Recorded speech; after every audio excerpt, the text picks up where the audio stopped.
soir, pendant 2 heures, l'antenne d'Europe 1 est ouverte pour vous permettre de parler de vous en toute liberté, pour nous confier ce qui vous tourmente, ce qui vous fait peur, ce qui vous met en joie ou en colère. 39 21 pour nous en faire part. Au bout du fil, Paul et Assiba, ainsi que Philippe Chartier qui réalise l'émission. Et bien sûr, tous vos mails sur le site europe1.fr, ainsi que vos textos au 7 39 21. N'oubliez pas de les commencer par le mot nuit. 39 21, je vous attends. Europe 1, Caroline Dublanche. Bonsoir Stéphanie. Bonsoir. Bonsoir Caroline. Vous m'entendez bien ? Oui, je vous entends très bien.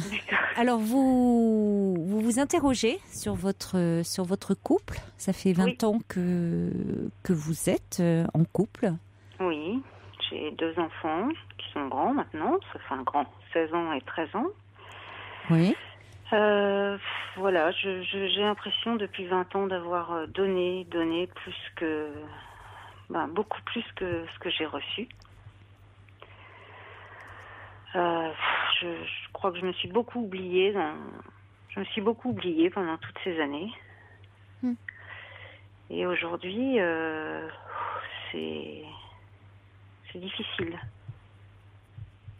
Oui. C'est difficile Qu'est-ce qui est difficile aujourd'hui ? Pourquoi cette prise de conscience aujourd'hui ? Alors, déjà parce que mes enfants commencent à parler. Commencent à dire ce qui se passe en fait autour d'eux. Oui, c'est-à-dire que même que disent-ils ? Que leur père est absent, que leur père ne s'occupe pas d'eux, qu'il râle tout le temps, qu'il est jamais là. En même temps, ce sont des adolescents, donc c'est un âge où on fait beaucoup de reproches en général à ses parents. Donc ils n'ont pas les mêmes reproches vis-à-vis de vous. Ça porte sur leur père. Oui. D'accord. Donc tout ça, ça a été mis un petit peu en lumière l'année passée parce que mon grand a eu une très mauvaise seconde. D'accord. C'était au début, je me suis dit il dormait pas bien, il y avait le changement d'établissement, je me suis dit voilà, c'est tout ça qui joue. Oui. Puis au fil du temps, sa prof principale m'a convoqué plusieurs fois dans l'année, on en a beaucoup parlé et puis il s'est avéré que ce qu'il attendait, c'était une reconnaissance de la part de son père. Enfin que son père lui dise t'es quelqu'un de bien quoi. Mais chose que qu'il n'entendra jamais.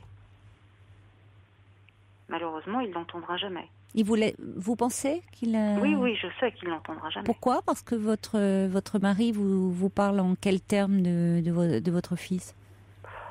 C'est jamais positif. Il est passionné mon fils est passionné par la musique, par exemple. C'est pas une activité. C'est un truc. Ça n'a aucune importance, quoi. Alors que il est vraiment passionné, quoi. Oui. C'est vraiment. Il passe tous ses week-ends avec son groupe de musique. C'est sa passion. Oui. Moi, je trouve ça très bien qu'il ait une passion. Oui, c'est très bien. Vous avez raison. Il adore ça et ses amis, les gens. C'est un groupe folklorique en plus, puisqu'on habite en Bretagne. Et ses amis ce sont des jeunes qui sont super sympas. Il y a une solidarité entre eux. Moi, je trouve ça formidable, quoi. Oui. Il y a tellement de jeunes qui ne savent pas, effectivement, qui sont dans l'ennui, dans le vide. Au moins, c'est vrai que c'est très bien d'avoir une passion, oui. Voilà, il traîne pas dans les rues. Quand il est quelque part, on sait qu'il est avec son groupe au local qu'il leur est réservé. Moi, je trouve ça formidable, quoi. Le petit, il est passionné par le vélo, donc il fait des compétitions de vélo, mais c'est jamais. Là, il a bien progressé ces temps-ci. Son père lui dira jamais, si, c'est bien. Il lui dira toujours, ouais, c'est mieux, mais tu vois, au démarrage, c'est pas encore ça, quoi. Oui, il ne valorise jamais ce qui est bien. Il voit toujours le côté négatif. Ah, voilà, toujours. Et avec moi, c'est pareil. Il fait pareil avec vous. Ouais. Ah oui, moi, je n'attends plus de compliments. Il a toujours été comme ça ou oui. Et c'est maintenant que je m'en rends compte. Ah bon ? Oui. Oui, c'est pas qu'il est pas bien en ce moment, qu'il est déprimé ou qu'il est. Je pense qu'il est pas bien depuis très très longtemps. D'accord. C'est quelqu'un quand même qui a. enfin, il a un très lourd passif, on va dire, affectif au niveau familial. C'est-à-dire ? C'est quelqu'un qui n'a jamais reçu. Hein. Ils sont 4 garçons, ils sont une fratrie de 4, et ils étaient 4 paires de bras, quoi. Vous n'étiez là que pour aider ? Voilà, 4 ouvriers agricoles, point. Oui. Ouais, ça explique. Ils n'ont jamais. Ma belle-mère n'a jamais pu leur être tendre avec ses enfants. Elle a eu une vie. On lui a jamais laissé le droit d'élever ses enfants, ni de donner son opinion sur quoi que ce soit. D'accord. Oui, ils avaient une fonction, ils devaient être utiles, quoi. Voilà. Oui, ils étaient utiles à la ferme. Voilà. Et aujourd'hui, mon mari, par exemple, si mes enfants lui disent est-ce que tu peux nous emmener à tel endroit, bah tu tournes la pelouse d'abord. Eh oui. Il n'y a rien de gratuit. Eh oui. Rien de gratuit. Oui, donc la passion de votre fils pour la musique, effectivement, pour lui, les loisirs, ça n'a pas de sens, quoi. Tellement. Ah non, ça n'a pas de sens. On est sur Terre pour en baver, quoi. On en bave, on a le droit à quelque chose. Il en bave, lui, enfin, il s'investit, il est dans le travail. Et quand vous dites qu'il est absent, c'est-à-dire que c'est quelqu'un qui travaille beaucoup ? Alors, il est très, très présent dans son travail. C'est sa raison de vivre, en fait. Eh oui, ben oui. Voilà. Il a été formé, voilà. Ah, par contre, éduqué comme ça. Il a très bien réussi dans son travail. Ben oui, c'est pas étonnant. Il est fier de sa réussite. Il est parti de rien. Aujourd'hui, il est reconnu dans son travail. À ce niveau-là. Enfin, moi, à ce niveau-là, je suis assez fière de lui. Et je lui ai dit plusieurs fois.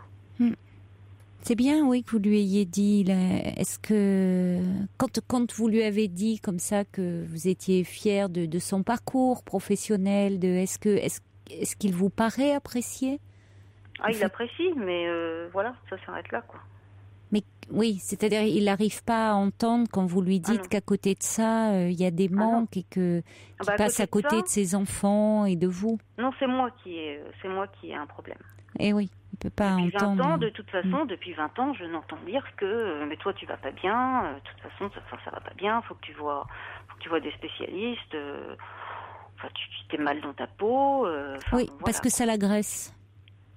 Il peut pas. Vous parlez pas le même langage. Ah non, pas du tout. Oui.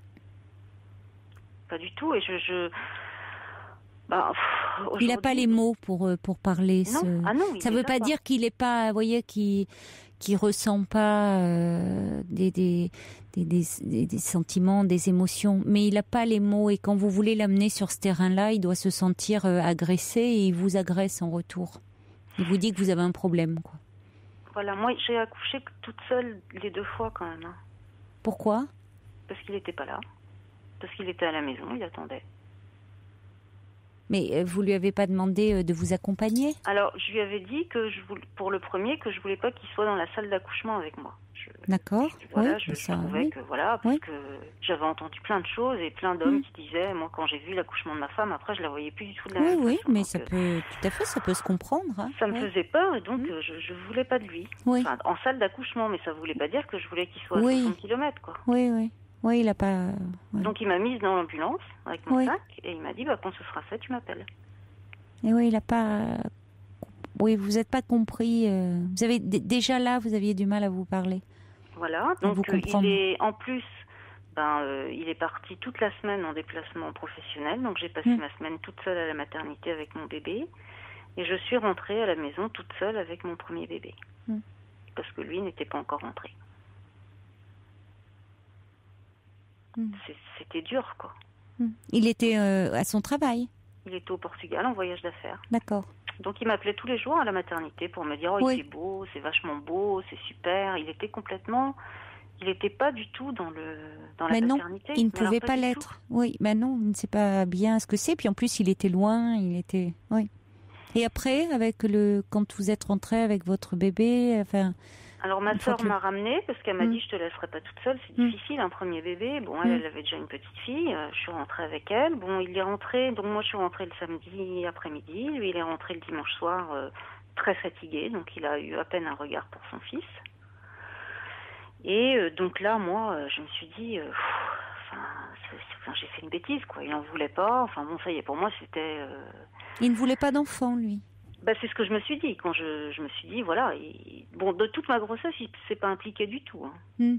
Non, non, ça l'a jamais fait frémir, que je sois enceinte ou non.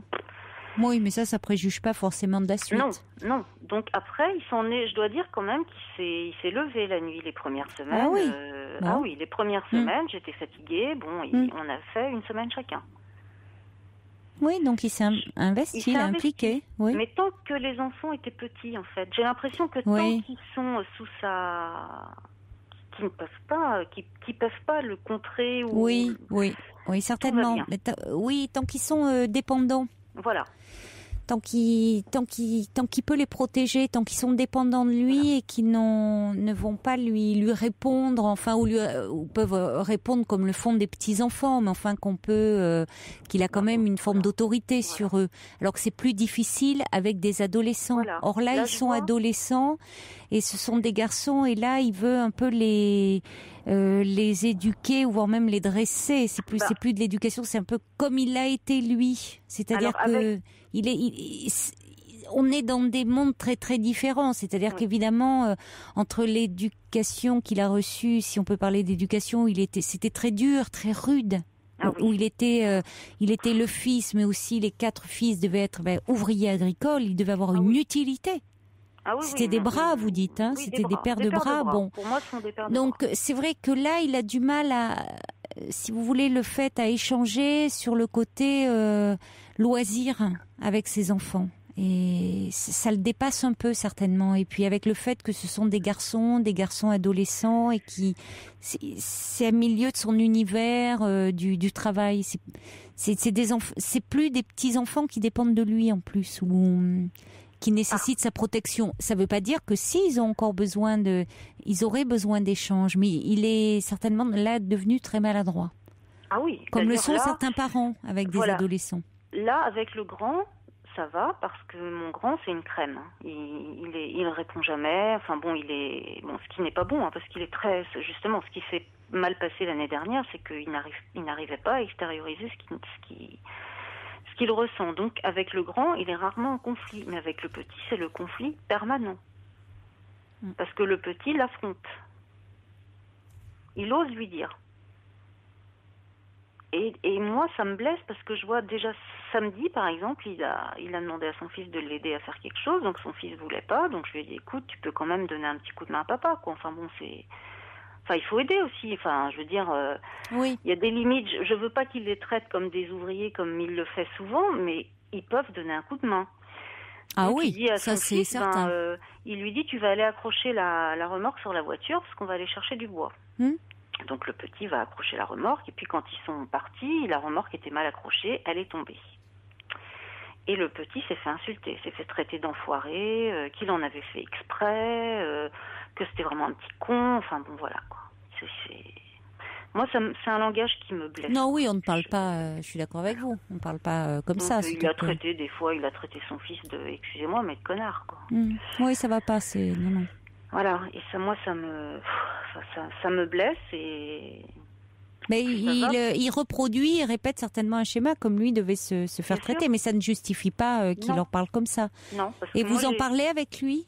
Quelle relation a-t-il avec son père, lui, maintenant? Il est toujours vivant? Il est décédé. Est-ce qu'il Il n'en parle jamais. Eh ben oui. Jamais. Il n'en parle jamais, il ne parle jamais de son père. Il n'en dit jamais de mal.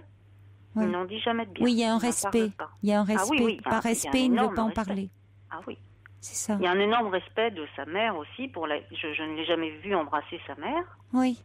Mais oui, on ne critique pas ses parents. Non. Donc il doit mal supporter.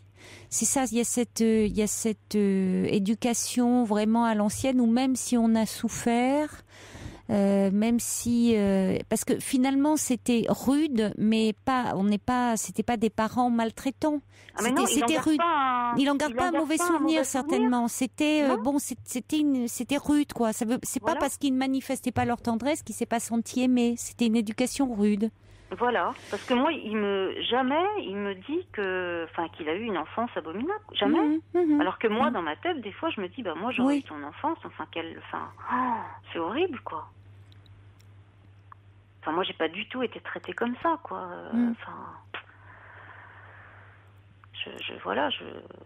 Mais bon, puis c'est cette façon qu'il a cette insensibilité, quoi. Il est peut-être pas si insensible que ça. C'est-à-dire parfois, vous savez, les gens très sensibles le dissimulent sous une brusquerie, sous un côté très très abrupt, très. Vous voyez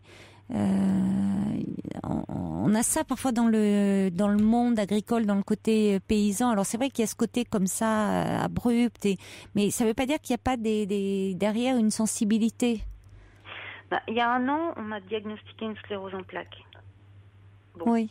J'ai beaucoup de chance, elle est peu invasive.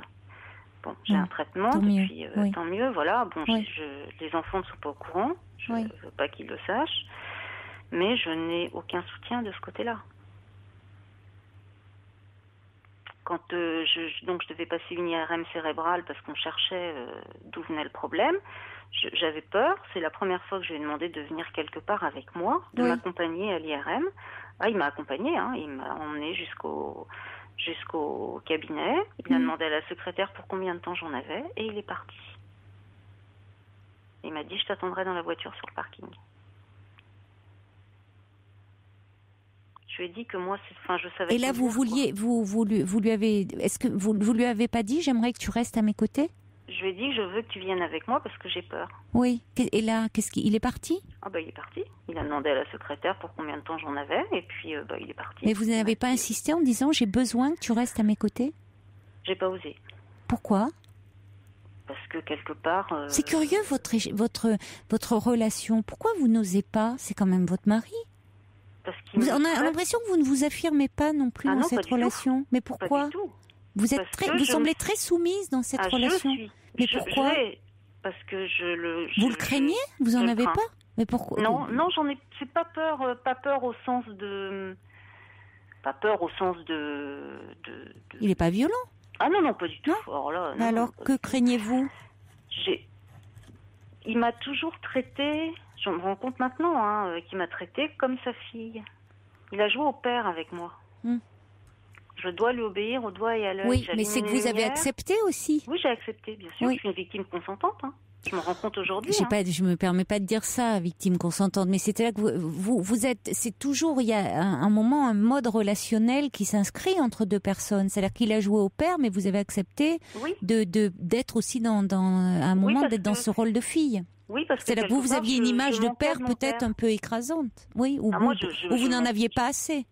Moi, mon père, mes parents ont divorcé quand j'avais 13 ans. D'accord. Et je leur pardonne toujours pas. Aujourd'hui, j'ai 41 ans. C'est pas leur divorce que je leur pardonne pas, c'est leur façon de gérer les choses après le divorce que je leur pardonne pas. Aujourd'hui, mon père, il a refait sa vie depuis, ça fait 25 ans. Et moi et ma sœur, il ne nous impose pas. On est des quantités négligeables. Oui, un peu comme la façon dont vous vous percevez dans la relation, là. Voilà. Je n'ai jamais osé aller contre ce que disait mon mari. Mais alors aujourd'hui, où vous faites ce bilan de couple et où vous n'êtes plus une enfant et où vous pouvez finalement vous donner c'est un premier pas vers une possibilité de réagir, le bilan que vous faites et où vous êtes très finalement lucide, consciente. Finalement, que comptez-vous faire? Comment appréhender la suite de l'histoire? Alors, aujourd'hui, donc depuis que je lui ai fait remarquer que ça me blessait la façon dont il avait traité son fils, il ne m'adresse plus la parole. Il ne me parle plus. Mais ça ne doit pas être la première fois qu'il réagit comme ça, ne vous adressant pas la parole. Non, c'est pas la première fois. Là, il est parti pour la semaine, pour son travail.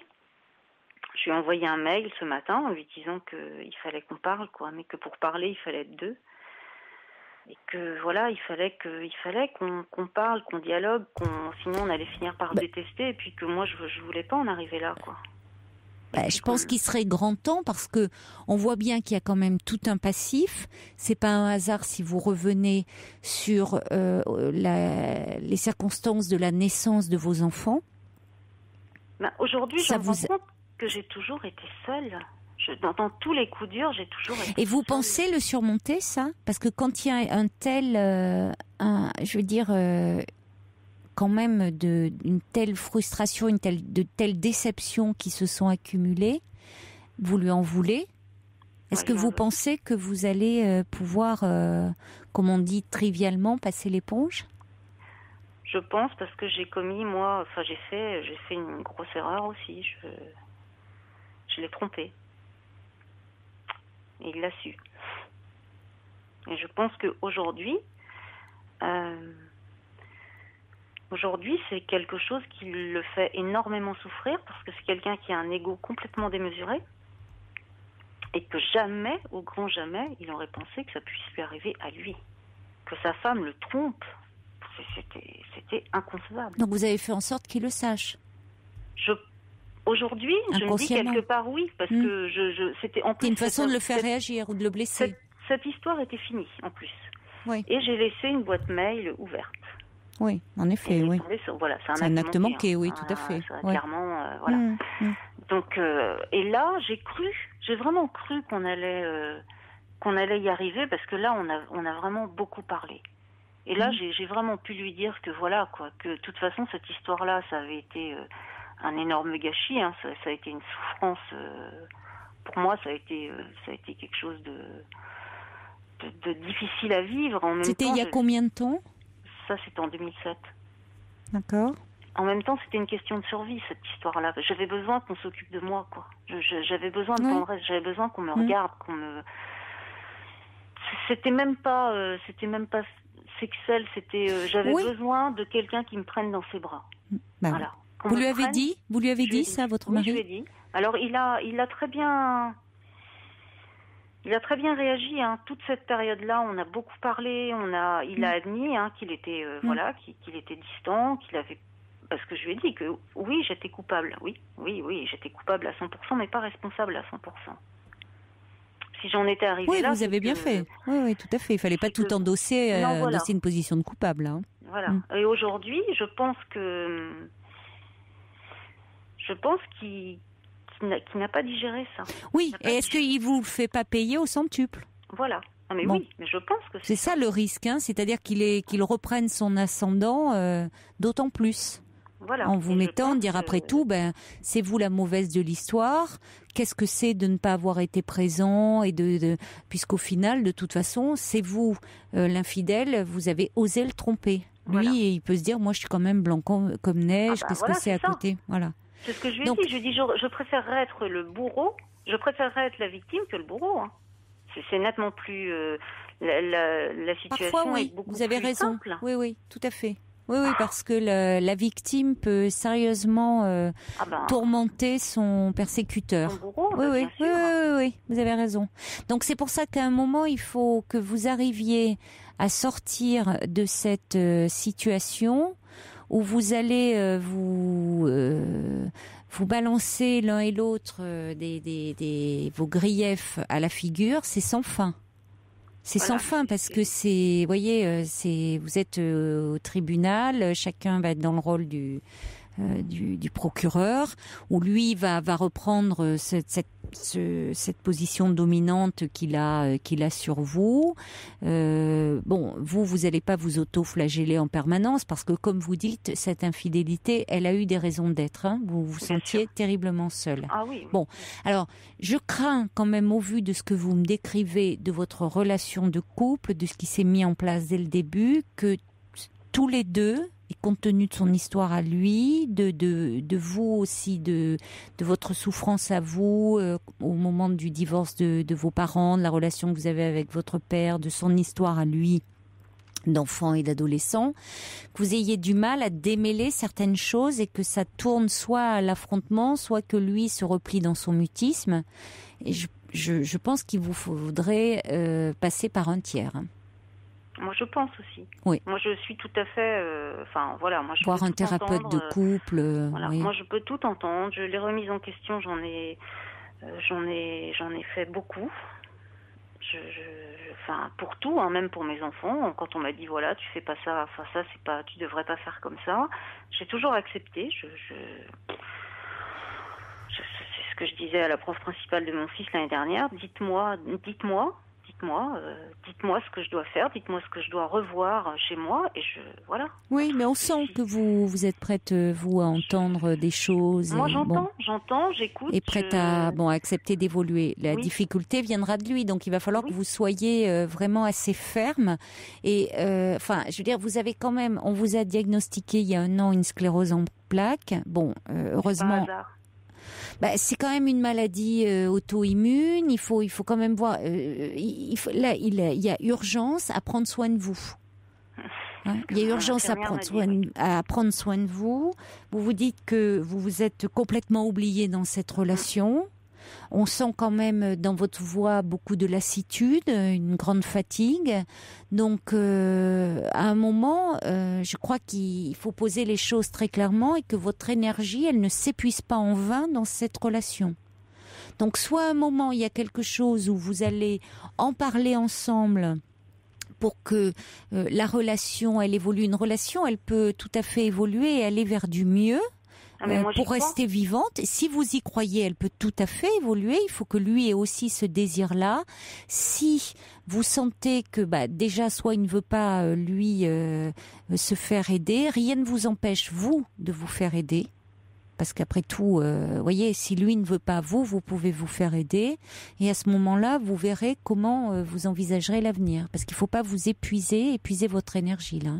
Moi, là, j'en suis à me dire que... Je lui ai envoyé un mail ce matin, je sais qu'il l'a eu, j'ai la preuve qu'il l'a lu, je le sais. Je n'ai pas eu de réponse et j'en aurai pas. Il va faire la tombe comme ça toute la semaine. Oui, mais ça c'est pas par mail encore, voilà. Mais parce que pour moi c'était ce qu'il y avait de plus simple. Oui, je comprends. Je peux sans qu'il me dise oui évidemment moi parce que toujours quand on lui. Mais il est dans l'évitement. Voilà, quand je lui ai dit dimanche parce qu'il savait pas que je savais ce qu'il avait dit à son fils. Et quand son fils est revenu de sa compétition de vélo, il me demande à moi, tiens, comment ça s'est passé ? Je lui dis, tu lui demandes, parce que moi, j'y étais pas. Il est allé avec un copain qui l'a emmené. Donc, je dis, moi, j'y étais pas, tu demandes à ton fils. Mais vous savez, Stéphanie, moi, j'en serais même presque à vous dire, le problème de votre fille, je comprends, mais je mêlerais même pas trop les enfants à tout ça.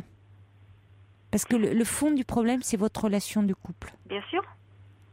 Ah mais bien sûr. Donc dire il y a cette histoire-là, mais c'est un peu la goutte d'eau là qui fait déborder le vase qui est archi plein. Et dire il faut vraiment qu'on parle. Il y a cette histoire. Vous voyez, parce que vous allez peut-être vous perdre à nouveau dans cette histoire de tu as mal parlé à notre fils et ça va. Non mais ne vous perdez pas là-dedans, allez à l'essentiel.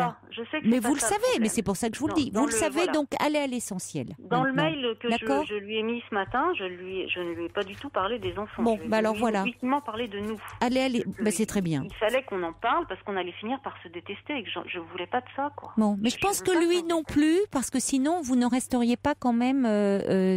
Ça fait 20 ans quand même que vous êtes ensemble et je pense qu'il a un attachement mais qu'il ne sait pas le dire. Et puis c'était quand même...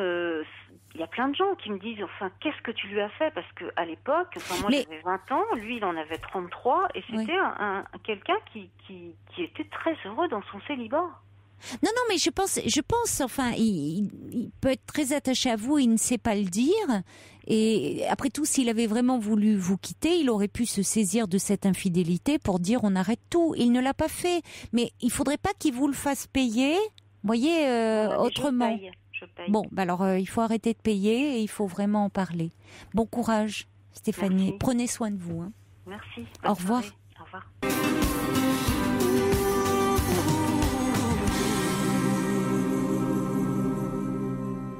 Céline Dion, parler à mon père. Bonsoir Mahalia. Oui, bonsoir Caroline. Bonsoir. Oui, bonsoir. Alors, je suis contente de vous avoir ce soir au téléphone. Je tiens à dire que je me suis un peu reconnue dans le témoignage de la personne de précédente. Stéphanie. Oui, dans la mesure où mon mari est issu aussi d'une fratrie de 4 garçons et qu'il vient aussi d'un milieu agricole. D'accord. Ah oui, en effet. Voilà. Oui. Oui. Donc, le problème, c'est que... Alors, on est mariés depuis 11 ans. Il était divorcé. Il avait déjà 2 enfants d'une union précédente. Et voilà, le problème, c'est qu'il a une relation avec l'argent que je ne comprends pas parce qu'il est très, très personnel et il vit en famille, mais en fait, il vit comme s'il était célibataire. C'est-à-dire, c'est presque... c'est moi, c'est je, et il ne fait pas cas de la famille. Bon, par exemple, je vais vous donner un exemple. Quand on a voulu acheter une voiture tout au début, alors il a dit, non, moi, j'ai pas besoin de voiture, je prendrai un scooter. J'ai dit, mais enfin, dans un couple, enfin, une famille, on a besoin d'une voiture. Donc, en fait, il voulait pas partager les frais ou l'acheter. Donc, moi, j'ai acheté la voiture seule. Donc, je me suis occupée de tous les frais, mais par contre, il a toujours utilisé. Ah oui, mais c'est surréaliste, ça. Ah oui, mais... C'est-à-dire que c'est vous avez acheté la voiture, lui s'est acheté son scooter, voilà. Mais en même temps, il utilise quand même la voiture. Voilà, exactement. Puis, de toute façon, vous avez des enfants, donc... Oui, j'ai un enfant avec lui. Vous avez donc lui, il a 2 enfants. Vous avez un enfant ensemble. Voilà, oui. Donc de toute façon, il amène pas les 3 enfants sur son scooter. Non, les enfants, ils sont à l'étranger parce qu'il est allemand, donc et on est revenu en France, mais bon, la voiture, on en avait besoin, donc. Oui, c'est quand même pratique. Voilà. Oui. Ouais. Enfin, tout ça, c'est parce qu'il voulait pas payer. Et voilà, son problème, c'est au niveau au financier, c'est toujours... enfin, je sais pas, je comprends pas très bien. Et c'est vrai qu'au début, moi, je travaillais, donc... moi, j'ai pas été élevée comme ça, moitié dans le couple, donc je faisais pas attention. Quand il voulait pas, je payais. Et puis, après, j'ai fait des missions intérimaires. Et puis là, ça fait 2 ans, j'ai repris mes études. Je ne travaille plus. Donc, je lui ai dit, il faut contribuer pour l'enfant. Oui. Aux frais. Maintenant, il grandit. Il a quel âge, par exemple, pour votre enfant? Il a 12 ans. D'accord, oui. Et comment ça se passe pour les... il ne participe pas du tout aux frais. Enfin, là, par exemple, pour la rentrée scolaire, je lui ai dit, parce que j'ai payé pas mal pour les frais de scolarité. Oui, donc, bien sûr. Que j'avais besoin d'autres pour les activités. Il fait la sourde oreille.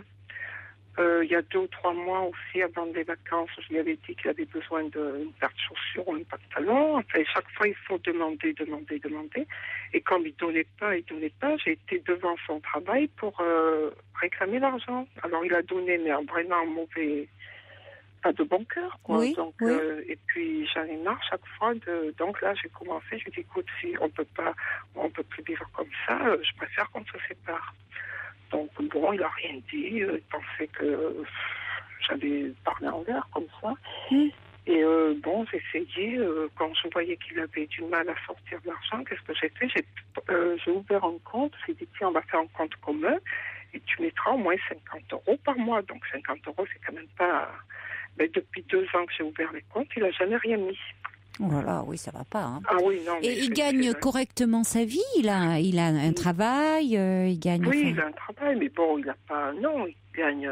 C'est un salaire moyen, normal. Hein, oui, enfin, il a un salaire moyen. Il est pas. Oui, il a un salaire. Enfin, en tout cas, il gagne beaucoup plus que moi, ça c'est sûr. Il gagne plus que vous, en plus. Ah oui. Ben oui, parce que moi, je n'ai pas de revenus. En fait, j'avais un bien propre, donc je loue un appartement, donc j'ai des revenus quand même. Et mais comme il ne participe pas, j'ai dû faire des crédits à la consommation, donc j'ai par mois 600 ou 600 € par mois. Et avec ça, j'ai payé pendant 10 ans les impôts sur le revenu. Et l'année dernière, comme il a changé de travail, il devait gagner soi-disant plus. Oui. Alors, je me suis dit, puisque tu gagnes plus, je vais essayer de... Il n'a pas voulu, donc qu'est-ce que j'ai fait? Je suis allée aux impôts, j'ai changé le relevé d'identité. Parce que c'est vous qui payez les impôts sur le revenu avec vos 600 € par mois? Oui. Et lui, il les paie pas? Et non. Donc là, j'ai changé, depuis 2011, c'est lui qui les paie, j'ai changé comme il ne répondait pas, j'ai changé le compte, le relevé d'identité. Mais vous êtes marié, hein, c'est ça? Eh oui, marié. Alors là, quand je lui ai dit écoutez, on va se séparer, c'est pour ça. Alors, attendez, en plus, j'ai oublié de vous dire, quand il a voulu déménager 2 fois parce qu'on a changé, alors au lieu de... Enfin, normalement, on déménage, on va visiter l'appartement ensemble. Ah non, alors il est allé visiter tout seul, et après il m'a dit, j'ai trouvé un appartement, on déménage, ça fait 2 fois. Alors c'est toujours... Je vous entends pas très bien, parlez bien dans le combiné par moment, la liaison est pas très bonne. Mais alors, attendez, parce que vous êtes en location ? Oui, on est en location. Mais alors, moi, qui paie le loyer alors ? Ah ben oui, ça c'est lui, voilà, c'est le loyer, c'est ce qui paie. Bon, mais moi quand je travaillais, on partageait le montant du loyer, vous le partagiez ? Voilà. Oui, mais je payais tous les autres frais. Oh là là. Oui. Ah oui, non, mais là... Oui, mais enfin, il est pingre, il est radin. Il a un problème avec l'argent.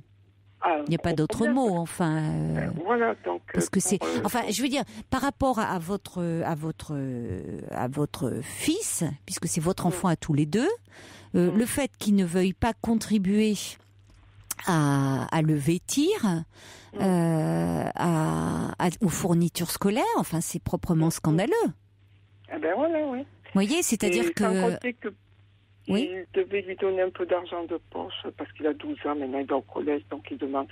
Alors, lui donner 3 euros par semaine. Alors, je lui dis quand même, ça fait un peu juste.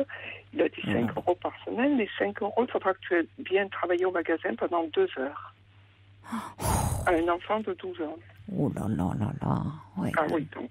Non, il y a un problème, hein. Oui, mais je sais pas... Oui. Mais moi, il faudrait travailler. C'est qu'il trouve tout ça normal. Non, mais le problème, c'est que lui, il a quel âge, ce monsieur ? Il a 47 ans. Moi, j'en ai 52. Oui. Mais il faut remettre les choses. Peut-être qu'à son époque, on faisait comme ça, et il travaillait pour aider ses parents, effectivement, à la ferme, même certainement. Et on ne lui donnait encore pas d'argent. Ça, c'est même certainement le cas. Mais alors, il dira, peut-être qu'il pourrait dire, oui, mais moi, de mon temps, je travaillais et on me donnait pas de l'argent et même peut-être des coups de pied dans les fesses et c'était comme ça. Et encore, je disais rien. Mais c'est pas un argument. C'est pas un argument parce qu'il faut quand même resituer à chaque fois dans le contexte de l'époque. Et je veux dire, on peut pas éduquer ses enfants comme on a été éduqué soi-même, parce que les temps changent quand même. Vous voyez, donc ce sont pas les mêmes repères. Sinon, l'enfant il est complètement décalé par rapport aux autres enfants. Donc bon, je suis désolée, mais alors que il serait un petit peu plus grand, vouloir peut-être le responsabiliser, le faire travailler un peu, mais le faire travailler 2 heures pour lui donner 3 euros, non, c'est n'importe quoi. Non, il a vraiment un rapport très problématique à l'argent. Et de toute façon, d'abord, on dit, à un moment, donner de l'argent. Bon, c'est pas, évidemment, si on n'a pas d'argent, on peut pas donner ce qu'on n'a pas. Mais c'est pas une question de ça. Il y a des gens qui ont de l'argent et même beaucoup d'argent et qui n'arrivent pas à lâcher leur argent. Il y en a qui en ont pas beaucoup et puis qui au contraire eux ils distribuent même trop. Vous voyez, le rapport à l'argent, c'est vraiment ça reflète notre personnalité, la façon dont on a été éduqué aussi, hein, c'est-à-dire qu'il y a... Je pense que ça vient beaucoup de cela. Bon, certainement que peut-être dans sa famille, ils ont manqué d'argent, hein, beaucoup, et que ça crée une angoisse. Il y a peut-être chez lui terriblement une peur de manquer. Ah oui, une peur de manquer, mais quand pour ce dont sa passion... là, il sort l'argent facilement. Voilà, alors c'est ce qui est gênant. C'est que, vous voyez, dans ces cas-là, les véritables, ceux qui sont vraiment avares, ils le sont aussi souvent pour eux-mêmes. C'est-à-dire qu'ils ont du mal à se faire plaisir. Ils sont pas dans la notion de plaisir, y compris pour eux-mêmes. Or, là, vous le dites, voyez, vous répondez, vous devancez ma question. C'est-à-dire que, en ce qui le concerne lui, il arrive très bien à se faire plaisir, c'est-à-dire que il s'achète son scooter, Donc en général, quand on dit aussi, on le voit d'ailleurs dans quand il y a un divorce, les parents qui se séparent, donc et qui on verse Il y a la pension alimentaire pour l'enfant. C'est important aussi de payer cette pension alimentaire parce que ça signifie... Alors, il s'agit aussi d'être présent pour l'enfant, physiquement, de s'en occuper, d'être présent. Mais aussi, cette pension alimentaire, ça signifie que l'enfant, il compte pour nous. Voilà, donc l'argent, il a aussi cette valeur-là, c'est-à-dire que l'autre compte pour nous et que donc on est prêt à débourser de l'argent pour cette personne. Or là, c'est quand même très problématique que pour vous et pour son fils, il ne soit pas prêt à débourser de l'argent. C'est quand même préoccupant. Même pour ces enfants qui sont plus grands aussi, il y a toujours eu un mal fou à leur payer la pension alimentaire. Oui. Donc, ça a toujours été des problèmes avec son ex-femme pour ça. Et c'est même moi qui lui dis quand même, c'est pas possible, il faut quand même que tu t'occupes de tes enfants. Oui.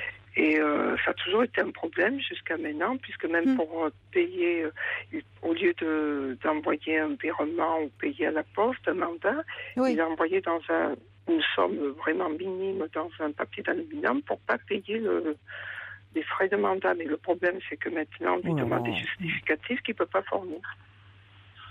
Ah écoutez, vous voyez, ça se retourne contre lui. Oui, bien sûr. Ouais, bon.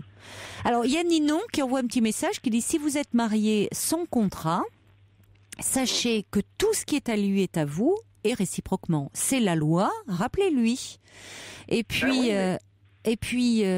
Sergio qui dit « Si vous divorcez, il serait bien obligé d'ouvrir sa bourse Harpagon. » Il dit, oui, mais c'est ça. C'est pour ça que j'ai décidé de faire ça, parce que si, en faisant ça, il sera bien obligé de payer une pension alimentaire et tout. Mais question sentiment, est-ce qu'il manifeste ses sentiments envers son enfant ou... Envers vous, envers son enfant? Je sais pas, il a l'air d'être présent. Il a l'air seulement ou il est? Il est présent, oui. Il est présent, oui. Je veux dire, c'est quelqu'un qui est présent, il ne sort pas, mais bon, je sais pas. Il est présent parce qu'il sort pas? Parce que vous savez, on peut être... Si votre réponse me laisse un peu dubitative. Non, parce que vous voyez, on peut être présent dans une pièce, mais être complètement absent, sûr. En fait, la tête ailleurs. Oui. Il peut être présent en regardant, mais il est dans la pièce, mais il regarde la télé ou il est sur son ordinateur. Oui, voyez effectivement, c'est ça. Oui, je ne sais pas. Qu'est-ce que vous éprouvez, vous, des sentiments encore pour lui? Maintenant plus. Non, au début, j'essayais de comprendre et j'essayais de faire tout le contraire de ce qu'il faisait pour lui faire comprendre qu'on ne vivait pas comme ça. Mais à force de faire, j'ai l'impression qu'il en profite de plus en plus et il ne veut rien faire. Mais vous savez, j'ai envie de vous dire que ce qui épuise et ce qui est vraiment désespérant avec quelqu'un qui est avare, c'est que c'est pas seulement dans le rapport à l'argent souvent. Ils sont économes aussi de leurs sentiments. Et ça, c'est terrible. Parce que l'argent encore, mais quand on fonctionne à l'économie au niveau des sentiments, c'est horrible, quoi. Et oui, en plus, il m'avait dit, parce que j'avais un appartement qui est payé, c'était un bien propre qui est à moi. Ce qu'il me conseille de faire, c'était de le vendre pour prendre une maison et pour qu'il ne paie plus de loyer. Alors j'ai dit oui, mais moi, puisque moi, le peu que j'ai, je ne travaille pas, c'est ce petit revenu que j'ai. Bien sûr. Et je sais très bien que je ne vais pas lui demander, il ne va pas me les donner, donc je ne peux pas faire ça. S'il avait une attitude autre, c'est ce que j'aurais pu faire. Et encore, je lui ai dit, ok, on prend quelque chose de plus grand. Toi, tu fais un crédit à ton nom, mais monsieur n'a pas voulu non plus. Ouais. Donc, là, il y a un gros problème. Je ne peux plus, comme ça. Moi, je trouve que... Qu'est-ce que ça veut dire de... Vous l'avez dit d'ailleurs, vous avez commencé, ça a été vos premiers mots. Vous êtes marié depuis 11 ans, mais il vit comme un célibataire. Ça veut dire quoi? Qu'est-ce que ça veut dire finalement? Parce que même pour les vacances, il dit moi, au mois de... on est en janvier ou février, il dit moi je pars au mois d'août... ici, voilà, il amène le petit, d'accord, mais il me laisse comme ça. Alors que moi, quand j'ai de l'argent, je prends un billet, je prends 3 billets, parce que j'estime que parfois c'est comme ça, ou alors je vais voir mes parents, mais voilà. Écoutez, mettez bien de l'argent de côté, et puis moi je vous conseillerais maintenant vraiment mettre de l'argent de côté pour vous. Et puis Franchement, je pense qu'il n'a pas grand-chose à donner, et pas seulement au niveau de l'argent, je pense. Et c'est pas lié à vous, c'est lié à lui. Alors malheureusement, c'est certainement lié aussi à sa décharge, l'éducation qu'il a reçue, où il y a certainement derrière ça une peur, mais bon. Vous pouvez pas, être près de quelqu'un comme ça qui est tellement dans la rétention de tout. On s'étiole dans ce type de relation, voyez, où tout est comme ça. Tout devient. On s'étiole parce que tout est petit, tout est mesquin, tout est compté, tout est. Voyez, on se rabougrit, on se rétrécit. Donc, la vie, c'est pas ça. Il a l'impression d'agir normalement. Mais écoutez, laissez-le à ses impressions et puis vous, fiez-vous aux vôtres. Oui, donc non, vraiment. Il a entamé la procédure, je crois que c'est le mieux. Oui, mettez vos sous de côté pour respirer un peu l'air de la liberté, je crois. Oui. Vraiment. Bon courage, Mahalia. Oui, merci. Merci de votre confiance. Oui. Au revoir. Au revoir. Pour intervenir dans l'émission, appelez le 39 21 34 centimes la minute.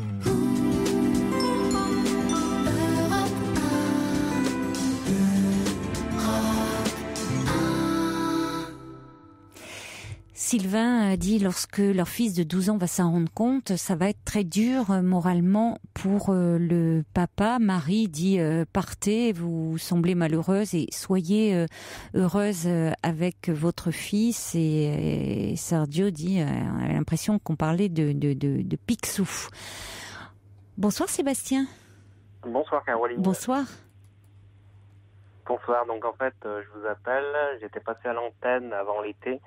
Alors, suite à un problème que j'avais avec ma femme, alors pour réexpliquer l'histoire, je suis amputé fémoral et donc ma femme avait du mal avec mon image corporelle quand je sortais sans ma prothèse en fait. Oui, je me souviens très bien de vous. Oui. Et donc du coup, ça posait des problèmes au niveau du couple parce que il y avait une distance qui s'était mise entre nous. Alors j'ai voulu faire changer les choses et donc grâce à vous ça a pu avancer dans le bon sens. De quelle façon? En fait je lui ai fait écouter l'émission sur le replay européen et donc ça lui a permis de comprendre ma souffrance et du coup d'accepter donc du coup après ça a été l'été et c'était génial parce que on a pu mettre en pratique et j'ai pu sortir, aller me baigner. Donc c'était vraiment super quoi. Parce que vous lui avez fait écouter l'émission en podcast. Ouais. Et donc en fait, durant l'émission, il y avait des personnes qui étaient, je me souviens. Qui étaient intervenues. Oui, je me souviens. Et donc qui avait aussi dédramatisé le truc. Donc du coup maintenant, elle accepte. Elle a compris qu'il n'y avait pas de raison à avoir à ne pas vouloir que ça me rendait malheureux en fait. Elle avait pas mesuré à quel point ça vous rendait malheureux alors auparavant, c'est ça? Ouais, parce que tout se passait bien sinon on avait. Oui, c'est ce qui semblait se dégager de ce que vous nous disiez de votre couple. C'était ce point-là qui pour vous était vraiment problématique parce que vous aviez le sentiment quand même de pas être tout à fait accepté. Puis vous, ça vous faisait souffrir d'ailleurs au propre comme au figuré. Ouais, tout à fait. Ouais. Donc elle avait pas forcément mesuré, parce que finalement ce que vous avez dit, ou peut-être que vous lui aviez pas dit tout à fait de la même façon, ou elle a entendu différemment en vous écoutant. C'est ça, quand on s'adresse à un tiers, souvent on parle différemment et elle a pu l'entendre. C'est comme quand on dit quand je dis à des couples d'aller parler à un tiers, on s'entend mieux. Finalement, on entend mieux ce que l'autre a à nous dire. Du coup, je pense aussi le fait de passer à l'antenne, elle s'est dit quand même, c'est qu'il y a quelque chose, quoi. C'est profond, quoi, oui, certainement. Pour en parler à l'antenne, voilà, c'est qu'il y a quelque chose qui va pas, quoi. Donc, oui, il y avait un vrai appel. Il y avait pour le coup, sans mauvais jeu de mots, il y avait un vrai appel, une vraie souffrance, un besoin d'être entendu et reconnu. Ouais, tout à fait, ouais. Tout à fait. Du coup, depuis, là, c'est génial parce que bon, je peux sortir, je prends ma prothèse pour aller travailler, mais voilà, pour les loisirs, je suis pas obligé de mettre ma prothèse, je peux sortir avec les béquilles. Oui, voilà. c'est bien que les deux soient dissociés, c'est-à-dire que la prothèse, c'est pour le travail, c'est pour le côté Exactement, contrainte, obligation, mais pour les loisirs, vous pouvez vraiment vous détendre et sortir sans. Écoutez, je suis vraiment heureuse pour vous de savoir que votre épouse ait pu comme ça mieux vous comprendre en vous écoutant, hein, finalement, en écoutant. Ça montre qu'elle a cette sensibilité, cette intelligence aussi du cœur, d'avoir pu finalement entendre ce qui se jouait pour vous, d'extrêmement important. Oui, bien sûr. Hein? Ouais. Non, mais en tout cas, l'émission, ça a été vraiment un déclic. Super, quoi. Ouais, très, très, très, très bien, quoi. Ouais, ça a permis justement d'en discuter et de comprendre, quoi. Donc, si d'autres personnes sont dans des cas où, il faut pas hésiter, voilà, d'en parler et puis pour pouvoir. Après, c'est sympa de pouvoir réécouter l'émission et de faire réécouter l'émission quand on a une souffrance quelconque, quoi, pour que la personne s'en rende compte. Alors, ça marche à toutes les fois, mais... Oui, peut-être pas, parce que parfois, quand on parle d'un problème relationnel avec un tiers, le tiers peut ne pas accepter, peut mal vivre au fait qu'on ait parlé de lui sans son accord, hein, ça peut être... Mais là, c'est différent parce que vous parliez de vous. Vous voyez, c'est pas tout à fait la même chose. Vous parliez de vous et de votre souffrance.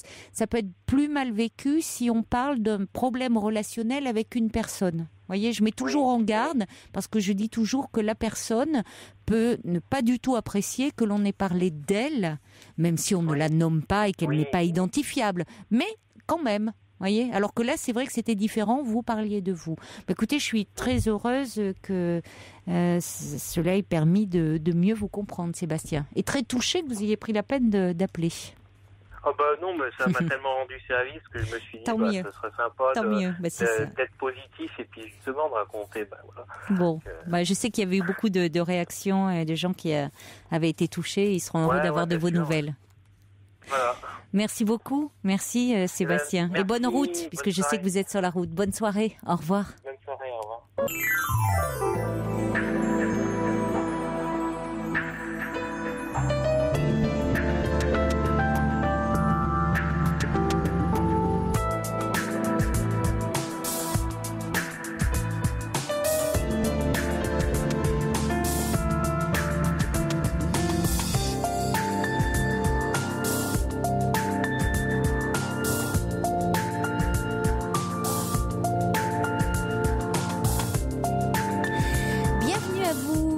Europe 1, nous sommes ensemble et en direct jusqu'à 1h. Vous pouvez continuer à appeler le 3921, bien sûr. Je vous rappelle que le standard ouvre dès 22h30. C'est à ce moment-là que la ligne est la moins encombrée. Vous pouvez également nous écrire sur le site europe1.fr et nous envoyer vos textos au 7 39 21 en les commençant par le mot nuit. Je suis surprise que vous n'ayez pas plus réagi sur le fait de vivre avec un radin ou une radine, parce que on parle de la jalousie qui est un véritable poison dans le couple, mais le fait de vivre avec un radin, alors de l'extérieur, ça fait souvent sourire, voire même parfois rire, parce qu'il y a des anecdotes qui sont parfois franchement croustillantes. Je disais à Fifi et à Paul là en régie que j'avais vu un reportage où j'ai vu un monsieur qui justement était légèrement avare, on peut le dire, puisque lui, il achetait ses rouleaux de papier toilette en grosse quantité, puisque dans ces cas-là, le coût est réduit. Et pour gagner encore un petit peu plus, il est dédoublé. Donc, évidemment, on se dit c'est assez surréaliste. Il faut déjà avoir l'idée, mais bon, voilà jusqu'où parfois le diable est dans les détails, dit-on. Mais voilà, ça peut aller jusque là. Alors, c'était d'autant plus drôle que souvent le rapport à l'argent l'argent, on dit d'un point de vue psychanalytique, se situe au moment dans les différents stades du développement, au stade anal, c'est-à-dire au moment de l'acquisition de la propreté, parce que notre première propriété, ce sont les selles, c'est-à-dire on détient à ce moment-là aussi le pouvoir de faire plaisir ou pas à nos parents en étant propre ou pas. Donc il y a beaucoup de choses qui se jouent là et ce monsieur illustrait merveilleusement cette fixation au stade anal du développement. Alors on va accueillir maintenant, je crois que c'est Philippe qui est avec nous. Bonsoir Philippe. Bonsoir Caroline. Bonsoir. Ça va très bien, merci, et vous?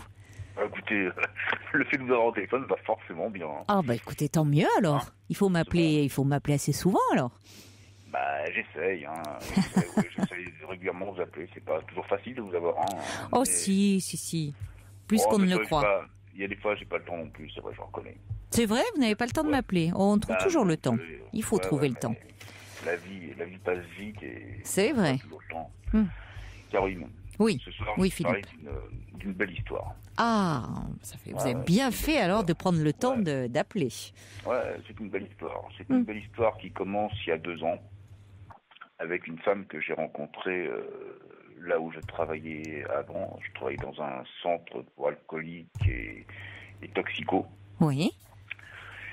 Et j'ai rencontré cette femme, ça a été, comment on peut dire, le coup de foudre. Ouais, on va dire ça comme ça, le coup de foudre. Ouais. On s'est aimés tout de suite. On est partis tout de suite tous les deux, quoi. C'était fantastique, quoi. Mm-hmm. Cette femme, quand je l'ai connue, je savais rien d'elle, rien du tout. Au fur et à mesure que le temps a passé, que les jours ont passé, elle a commencé à me raconter sa vie, qui n'était pas un conte de fées, croyez-moi. Je passe les détails. Elle avait beaucoup de problèmes, cette femme-là, beaucoup de problèmes personnels de sa famille. Et au début, bon an, mal an, on arrivait à gérer tout ça. Si vous me permettez, excusez-moi, j'ai pas donné de nom, j'ai pas donné de personne exacte, d'accord? Non, mais... général. Oui. Elle avait beaucoup de problèmes, et au début, on avait vraiment à gérer les affaires trop mal. Jusqu'à un jour où elle me dit, écoute, j'en peux plus, il faut que je vienne vivre avec toi. Je crois que tu avais raison, il faut qu'on vive ensemble, parce que je n'y arrive pas. Je ne supporte plus, je n'y arrive pas. Elle est venue avec moi. Oui. Mais les choses se sont envenimées de son côté, ce qui fait que ça m'a envenimé moi, et puis ça a fini par engrainer le couple. Donc, suite à ça, on a vécu 6 mois ensemble. Il y a eu, on va dire, 2 mois et demi de bien. 2 mois et demi où c'était love. C'était génial. C'était génial et c'est un peu impudique de vous parler de ça. Bon, voilà. J'ai jamais eu une partenaire comme ça dans ma vie. Jamais. Jamais. J'ai eu des femmes dans ma vie, j'étais marié. J'ai jamais eu ça dans ma vie. Jamais, Caroline. Jamais. Mais je passe là-dessus. Le problème, c'est que quand on s'attache à quelqu'un, pour moi, c'est très difficile de passer outre. Et avec cette personne, ça a été super dur. Après 6 mois donc de vie commune, dans le 5e mois, elle a décidé de repartir vivre chez elle, dans son appartement. Et dans le 6e mois, on s'est séparés. Mais pourquoi? C'est ça que je n'arrive pas à comprendre. Pourquoi c'était si dur alors puisqu'en même temps... Parce que ces problèmes, excusez-moi, je me suis donné à m'exprimer. Ces problèmes la prenaient trop. Prenaient trop d'ampleur sur elle. Ces problèmes personnels. Ouais, ces problèmes personnels. Elle prenait trop d'ampleur sur elle. Ça fait toute sa tête. Ça rejaillissait sur votre relation. Ouais. Ça a jailli sur notre relation. Moi, au début, elle me demandait mon avis. Et moi, je suis quelqu'un qui, quand on connaît une situation, quand j'ai vu la situation que j'étais, je donnais mon avis. Quand mon avis était mon avis, alors des fois, je reconnais maintenant, aujourd'hui, retour machine arrière, je reconnais que j'étais cru, j'étais franc, j'étais direct, je mettais pas de gants. J'ai dû la blesser. Quand j'ai vu ça, quand elle me demandait mon avis, je suis écoute, je vais pas te donner mon avis parce que si je te file mon avis, tu vas me dire ah ouais mais rien, t'es cru, t'es dur avec moi. Et qu'est-ce qu'elle me disait? Ah ouais, tu m'aimes pas assez, tu veux plus me donner ton avis maintenant. Vous voyez, c'est super. Oui, elle vous mettait dans une situation impossible. Quoi que vous fassiez, ça n'allait pas. Ah ouais, c'était pas possible. Alors moi déjà, je suis pas un calme de nature. J'étais encore plus stressé que d'habitude. Bien. Donc au bout du 6e mois, suite à un problème qu'on a eu ensemble par rapport à une personne, elle m'a dit, bon écoute, je pense qu'on va se séparer. On s'est essayé 2-3 jours. Et puis, après 2-3 jours, elle m'a dit, c'est terminé, on arrête là. Donc, l'affaire s'est arrêtée ici, le 7 juillet 2010. Et quand elle est partie, pour moi, ça a été terminé. J'ai arrêté, moi. C'est comme si la pendule, comme disait l'autre, c'est comme si la pendule de la salle à manger s'était arrêtée de marcher, quoi. Ma vie ne ressemblait plus à rien. Même ma fille me l'a dit, mais papa, purée, mais vas-y, arrête, t'es en pleine déprime, mon pauvre, tu vas pas bien, quoi, tu vas pas bien. Tu te fais plus plaisir, t'as plus envie de rien, j'avais plus envie de rien, Caroline, plus de rien. Il n'y avait plus rien qui me... J'avais qu'une personne en tête, c'était elle. Oui. Ouais, c'était elle. Et donc, pendant 2 ans, j'ai ruminé, j'ai réfléchi, j'ai beaucoup pensé, et j'ai continué à souffrir en silence. J'ai continué à aimer en silence, en ne disant rien à personne, pas plus à mes parents qu'à qui que ce soit. Je crois que la seule personne, c'est ma gamine de 12 ans qui l'a compris. Et je m'étais toujours dit un jour ou l'autre, peut-être que je sais pas, par quel destin puisse se faire, elle reviendra et on s'en mettra ensemble. Et là, à force de souffrir, à force de mal-être, j'ai rencontré un ami à moi qui travaille avec elle, qui la connaît, qui connaît mon histoire avec elle, qui me dit, mais tu as des nouvelles? Je fais non, tu sais, je n'ai pas de nouvelles. Ça fait 2 ans que je n'ai pas de nouvelles. Je l'ai vu quelques fois comme ça, mais je ne veux pas lui parler. Ça me fait trop mal à moi quand je lui parle. C'est moi qui souffre et c'est pas jouable. Donc il m'a dit, écoute, si tu as des sentiments, garçon, il va falloir que tu t'assumes. Il va falloir que tu t'assumes. Un jour, il va falloir que tu te décides. Ou soit tu souffres en silence, et tu continueras à souffrir toute ta vie. Ou soit tu prends le taureau par les cornes, tu y vas, et tu lui parles, et tu lui dis, et tu verras bien. Je sais que ces temps-ci, elle est libre, elle a personne dans sa vie. Elle aussi, elle est triste de son côté. Vas-y. Je suis sûr qu'elle attend de toi, moi. J'ai été 2 fois dans la même semaine, elle n'était pas là. J'ai laissé un message à une de ses collègues qui m'a posé la question suivante. Alors, qu'est-ce que tu deviens? Donc, je lui dis que je travaillais, normal. Elle me fait, sans indiscrétion, ta vie sentimentale, c'est quoi? Je lui dis, tu sais, ma vie sentimentale à moi, elle me ressemble à rien. Ma vie sentimentale, depuis que la femme que j'aime est partie, ma vie sentimentale, c'est 0. Elle m'a fait, ouais, je comprends. C'est donc la même personne avec qui tu étais, c'est ça? Bah, oui. Elle me fait, t'inquiète pas, je parlerai de toi. Je dirai que t'es passé. Ça s'est passé le lundi. Le jeudi de la semaine d'après, j'ai reçu un SMS de la part de mon copain qui me donnait son numéro de téléphone. L'histoire devient belle. J'ai appelé. Ah oui, bon, oui. Boum, ça a marché. On s'est revus dimanche. On a réglé ce qu'on avait réglé ensemble. Les incompris, sans jamais monter le son. Les rancœurs, il n'y en avait quasiment pas. Il y avait une chose qui était là. Et ce jour-là, c'était au rendez-vous, Caroline. C'était les sentiments. C'est comme ça que se termine l'histoire. Et c'est là, c'est la mienne, c'est mon histoire. Voilà. Bon. C'est une belle histoire alors. Ouais. Hein, elle a réglé, elle a réglé ses problèmes. Ouais, elle a réglé ses problèmes. Bon. Et aujourd'hui, c'est une femme qui a 10 ans de plus que moi, et qui aujourd'hui est une femme de 54 ans, qui est mûre, qui est bien dans sa tête, qui est bien dans ses baskets, qui à nouveau revit. Et c'est que du bonheur. Oui, c'est comme quoi, quand parfois on a très peur, on est très malheureux quand ça s'arrête, quand on pense que voilà, on va se perdre de vue définitivement. Et si vraiment on doit se retrouver, on se retrouve. Mais au moment où vous vous étiez rencontrés, elle était pas prête. Elle avait la tête trop encombrée de problèmes personnels. Qu'heureusement, entre-temps, elle a pu résoudre. Donc, et tant mieux pour elle. Et tant mieux pour vous deux, pour votre relation, parce que si vous l'aviez retrouvée là aujourd'hui, avec toujours les sentiments, parce que l'histoire s'était pas arrêtée faute de sentiments, si j'ai bien compris, mais parce qu'elle avait des choses à régler de son côté, qu'elle a pu régler. Donc ces 2 ans ont été très douloureux à vivre pour vous, mais ça n'a pas été du temps perdu.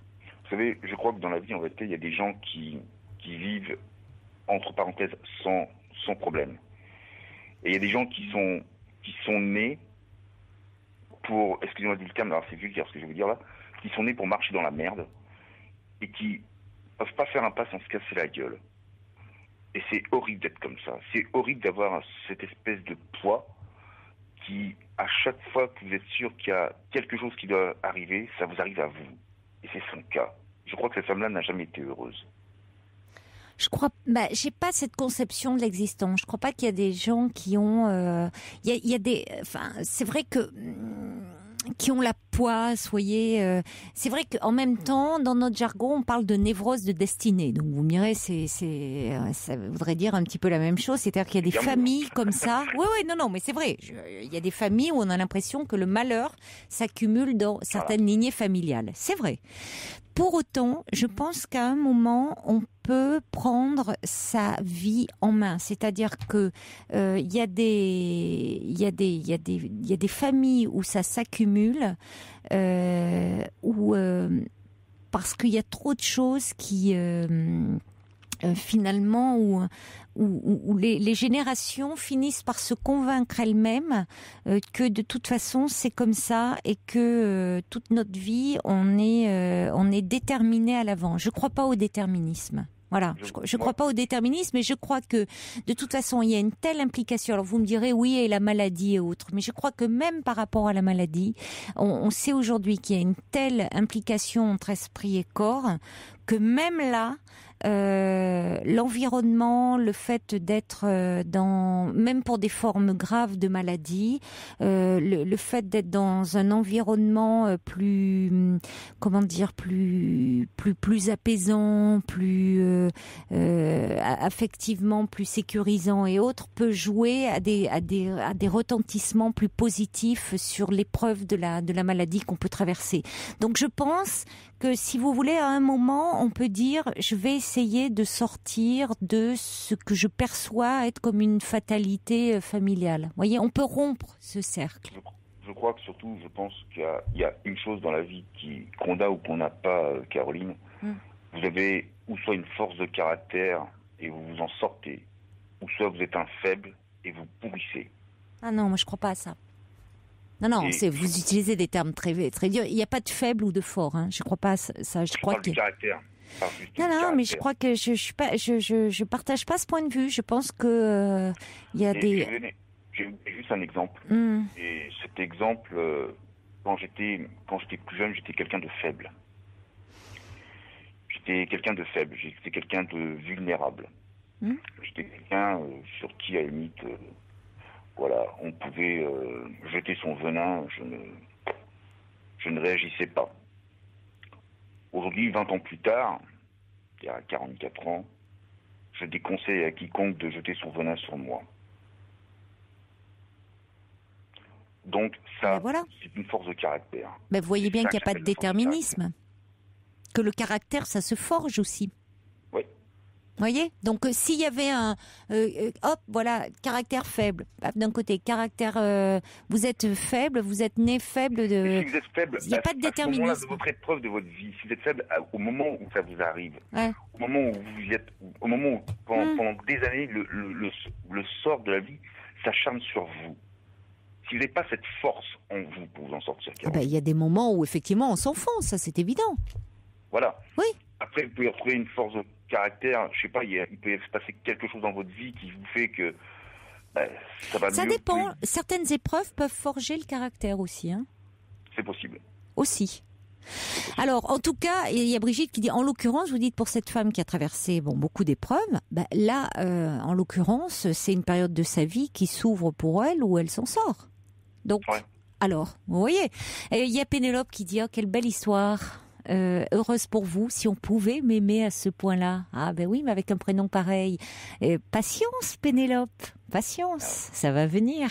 Et puis quelqu'un qui dit j'adore écouter cette belle histoire avec une si belle voix profonde et posée. Ben, on vous souhaite tout le bonheur du monde, hein, mon cher écoutez, Philippe. je vous remercie. Je le prends. Je vous garantis, je vais le prendre. Il n'y a pas de problème. Vous n'êtes pas fan de Claude François? Comment? Vous n'êtes pas fan de Claude François? Fan, disons que non, mais c'est quelqu'un que j'aime bien. Parce que il y a Georges qui me dit le coup de la pendule s'est arrêté. Oui. Bravo, Georges. Il dit je me demande si c'est pas un fan de Claude François, l'ami Philippe. Non, pas plus que ça. Je vais vous dire franchement, j'ai fini la soirée avec elle ce soir et en rentrant de la ramener, j'ai écouté Claude François dans la voiture. Eh ben vous voyez. C'est cette chanson-là. Il est devin, notre Majesté est devin, c'est pour ça qu'il est élu Majesté. Elle était très forte là-dessus. Voilà. Mais l'histoire est belle et je la souhaite vraiment à tous les auditeurs, sauf de passer par le cap de la séparation. Celle-là, elle n'est pas très bien. Mais oui, mais c'était pour mieux vous retrouver. Mais franchement, s'il y a un homme qui aime comme moi j'aime, qui arrive à faire abstinence pendant 2 ans, c'est-à-dire qui se refuse et qui n'a pas la tête pour avoir une autre femme dans sa vie, et qui sait que la femme de sa vie, elle est plus loin, et qu'un jour peut-être elle reviendra, je vous garantis que le Jean vaut la chandelle, quoi. Même si c'est dur. Merci beaucoup Philippe de nous avoir parlé d'une belle histoire, de la vôtre. Merci et beaucoup de bonheur. Au revoir. Au revoir. Bonsoir Christine. Bonsoir Caroline. Bonsoir. C'était une très belle chanson. Voilà, je vous appelle parce que je suis très embêtée avec mon fils. Parce qu'il a déjà 25 ans et ça fait des années que ça dure, qu'il fait des bêtises, qu'il est violent, qu'il supporte pas la frustration. Et c'est lourd à porter. Là, il s'était engagé dans une petite relation avec une jeune fille. Ils ont eu un bébé, j'étais contente. Il filait le parfait amour. Et puis là, ils se sont séparés et ça va plus. Elle a porté plainte contre lui pour violence. Là, il est revenu, ça fait 1 mois, et ça recommence. Là, il a commencé un nouveau travail. Oui. Et puis, c'est très problématique pour moi parce que je ne sais pas quoi faire et c'est difficile à supporter. Il est revenu vivre chez vous? Oui. Oui, parce qu'elle l'a mis dehors. Pour violence? Oui, elle l'a mis dehors pour violence. Ils ont essayé de se rabibocher un peu, mais ça n'a pas marché. Et donc là, il est à la maison depuis presque 1 mois. Et donc, il va voir sa fille presque tous les jours. Elle habite pas loin, c'est dans le même village. Et bon, moi, hier soir, il a eu une crise particulièrement violente. Enfin, il m'a menacé de son poing. Et il s'en est pris à mes petits chiens. Donc, C'est-à-dire qu'il les a frappés? Il a frappé, oui. Il a donné un coup de poing dans la gueule de ma plus grosse chienne. Et puis l'autre, il l'a jeté par terre. Enfin, ça a été traumatisant pour moi, quoi. Moi, j'y tiens beaucoup, ces petites bêtes. Vous voyez. C'est inacceptable, oui. Il n'a pas, de toute façon, entre les violences faites à sa compagne, le fait qu'il lève le poing contre vous, qu'il frappe vos chiens, oui, c'est inacceptable. Oui. Et puis, il a frappé sa compagne, elle était enceinte en plus. Mais doublement. Oui, elle se laisse pas faire, mais elle a eu raison de porter plainte, oui. Oui. Donc, il doit passer le... Je suis frappée d'ailleurs par... Oui, pardon? Oui, il doit passer au tribunal le 22 novembre. Oui. Oui. Alors moi je me dis... Mais c'est important, oui. Est-ce que je dois en rajouter une couche? Qu'est-ce que je dois faire? Parce qu'il a commencé ce travail, ça faisait longtemps qu'il voulait travailler. Donc je voudrais pas l'arrêter là-dedans. Comment avez-vous réagi hier quand il a frappé vos chiens? J'ai voulu sortir, prendre l'air, m'aérer, quoi. Il m'en a empêché. Vous êtes seul avec lui? Oui. Parce qu'il sait que si je m'en vais... Vous lui avez pas demandé de quitter le domicile? Ça, il le fera pas. Hein. Il est comme une moule à son rocher. Hein. Il veut pas s'en aller. Hein. C'est ça qui est difficile. Oui, mais il peut pas être sous votre toit en vous menaçant. Non, puis il est toujours désagréable, de mauvaise humeur. Et puis c'est moi qui prends, quoi. Enfin... Parce que ce qui me vraiment, ce que je remarque, c'est que il y a un décalage entre les actes qui sont graves. Oui. Et la façon dont vous avez commencé à parler de lui. Alors je ne savais pas encore les actes, mais vous en parlez en disant comme si c'était un enfant, en disant, enfin, c'est votre enfant certes, mais bon, il a 25 ans. Et vous dites, il fait des bêtises, il supporte pas la frustration. Mais c'est au-dessus de bêtises, là. C'est grave ce qu'il fait. Oui, c'est grave, oui, c'est très grave. D'ailleurs, j'ai porté plainte par le passé et il a fait de la prison. Pour quelle raison? Pour des problèmes de violence? Problèmes de violence, de vol, de délinquance, de drogue. Enfin, il était mal accompagné, si vous voulez. Déjà, lui, tout seul, il fait des... je dis bêtises parce que je ne sais pas quel terme employer, des actes graves, mais oui, des actes graves. Et il était mal... Nommer déjà les actes, c'est-à-dire qu'il a des comportements violents. Oui. C'est plus des bêtises. Oui, on n'est plus dans les bêtises d'enfants. Parce que je vous dis ça parce que c'est important. Là, il y a quelque chose d'infantilisant. Oui. Et infantiliser, parfois ça peut, si vous voulez, ce décalage-là conduit à de l'agressivité ou à de la violence. Ah.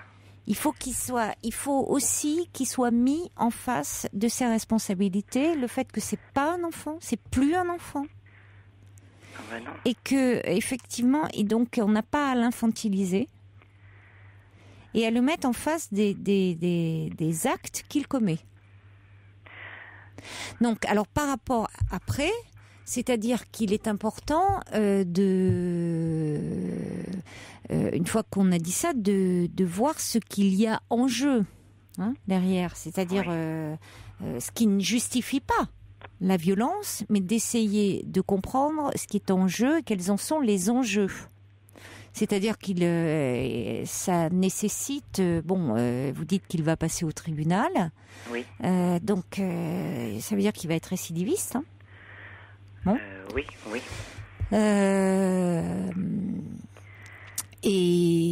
Mais en même temps, c'est important qu'il y ait une sanction qui soit approprié, parce qu'il faut quand même qu'il soit mis en face de ce qu'il commet, parce que sinon ça le laisse dans une situation comme ça de toute puissance, il ne peut y avoir qu'une escalade. Mais il faudrait qu'il y ait un suivi thérapeutique, ce qui a dû être déjà mis en place. Non, le juge lui a ordonné de soigner, mais il a toujours pas fait, hein. Alors ça va lui être demandé là en novembre, ça va être pris en compte ça au tribunal, c'est-à-dire on va lui dire mais monsieur, le juge avait ordonné des soins, qu'en est-il? Et là, ça va être tenu contre lui, le fait qu'il n'ait pas voulu se soigner. Oui, le problème c'est que c'est très difficile de lui parler. Hein. Je comprends, oui. Il est fermé comme une huître et il vous répond mal ou il vous répond pas. Et vous l'élevez seul depuis longtemps Ça fait... disons que quand il était petit, déjà il était pénible. Et donc j'avais voulu le mettre en internat. Et son père a dit qu'il le prenait à sa charge. Oui. Et donc il a vécu 5 ans avec ses grands-parents. Et puis, parce que son père vit avec les grands-parents? Non, son père n'avait pas de logement puisqu'on a divorcé. Oui. Il vivait chez un ami et donc il l'a confié à ses parents. Ah oui, donc il disait qu'il le prenait à sa charge, mais en fait, en le confiant à ses parents. Oui, et son père ne s'en soucie pas plus que ça. Encore aujourd'hui? Ah oui, oui. Il est au courant quand même de ce qui se passe avec son fils? Actuellement, non. Enfin, il sait par ma fille qui leur a dit qu'il avait eu un petit bébé. Oui. Mais aussi bien d'un côté que de l'autre, ils font pas l'effort de se contacter. Aussi bien le père que les grands-parents. Oui, donc il n'est pas présent. Votre ex-mari n'est pas présent ni en tant que père ni en tant que grand-père. Non. Pour la petite fille, pour votre petite fille. Oui. Non, lui il s'occupe de sa petite vie et puis ça l'intéresse pas. Et donc, enfin, ça a toujours été plus ou moins comme ça. Hein. Ça a toujours été le vilain petit canard. Et donc, quand son père a acheté une maison, il est allé vivre avec lui, mais il est resté quelques mois. Et puis, ça n'a pas marché. Et il est parti, il est venu habiter chez moi. Il avait 17 ans. Donc, ça fait 8 ans que je supporte ces frasques en tout genre. Et donc, là, je pensais que ça allait mieux, mais non, ça recommence. Et j'avoue que j'en ai marre, quoi, de vivre comme ça, Ça se comprend. Dans la crainte, des fois, parce qu'il crie fort. Enfin, moi, ça me stresse. Il me stresse. Oui, ben vous vivez dans la peur, hein, d'une certaine façon. Oui. Vous vivez dans la peur. Voilà. De ses réactions. Donc, c'est malheureux à dire, mais il faut quand même vous protéger de ses réactions et finalement ne pas le laisser, lui, aux prises avec ses réactions aussi violentes. Parce que sinon, il est aussi... c'est aussi, d'une certaine façon, le protéger de lui-même et ne pas le laisser livrer à ses pulsions violentes. Parce que ne pas réagir, si vous voulez, c'est cautionner. C'est comme si il pouvait vous menacer de son poing, taper les chiens, pourquoi pas après vous taper, et comme si c'était dans l'ordre des choses. La violence est dans l'ordre des choses. Or non. Ça serait un petit enfant qui lèverait la main sur vous et vous le réprimanderiez. Oui. Ça serait un petit enfant qui vous taperait, il serait petit, vous le fâcheriez. Ah oui, il aurait une claque sur les mains. Oui, vous le fâcheriez, vous le réprimanderiez. Oui. Là, ce qui vous empêche de le faire, c'est la peur. Oui. C'est parce qu'il est plus fort que vous physiquement, c'est parce que vous vous demandez après quelle serait sa réaction. Vous n'allez pas, oui, j'ai pas envie de subir un redoublement de violence. Oui, parce que j'ai déjà reçu des coups, donc, pas énormément, hein, mais beaucoup de menaces, et donc j'ai porté plainte à plusieurs reprises. Oui. Et il a fait 2 fois 6 mois ou 8 mois, quoi, de prison. Donc il a déjà été récidiviste. Hein. Mais bon, ça ne l'a pas amélioré. Mais c'est sûr que la prison en elle-même, je comprends que vous soyez évidemment pas satisfaite de la seule sanction. Parce qu'on sait bien que la prison à elle seule c'est pas la prison qui va être thérapeutique, hein. Au contraire, la prison, on sait bien que c'est une fabrique à récidivistes. Donc il faudrait derrière qu'il accepte des soins, c'est-à-dire qu'il arrive aux racines du mal et qu'est-ce qui fait, pourquoi il y a en lui ce mal-être. Alors il y a quand même déjà cette absence de père, cette absence de reconnaissance du père, ce père qui se désintéresse de lui. Oui, qui certainement le met en souffrance. On pourrait dire presque une absence de perte de repères, de limites. Vous voyez, il n'a pas de limites. Il se confronte aux limites. Et malheureusement, de la façon la plus terrible qui soit, où il cherche la loi. Et la loi qui l'envoie en prison. Oui. Ce qui est bizarre, c'est que quand il est en prison, il m'écrit des lettres charmantes. Oui, il vous en veut pas. Comment ? Il ne vous en veut pas. Non, il m'en veut pas. Et l'autre fois, il me l'a dit que ça lui a fait du mal parce que mais il en a pleuré. Mais si vous voulez, il m'en veut pas. Il revient toujours vers moi et il m'écrit des lettres charmantes de la prison. Quand je vais le voir, il est charmant. Mais après, quand il revient, ça recommence. Parce que peut-être cette proximité est problématique et pour lui, enfin, vous voyez, justement... Ben oui, il est grand maintenant. Mais voilà, il est grand. C'est ça, il est grand. Ben oui.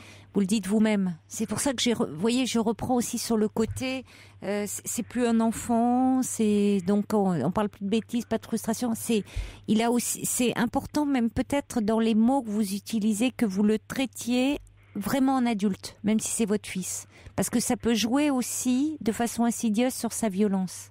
C'est-à-dire être très vigilante là-dessus. Oui, j'avoue que, pour moi, c'est encore mon petit, mais... Oui, mais attention à ça, parce que paradoxalement, ça peut générer de la violence. Oui, peut-être qu'il sent que je le considère pas.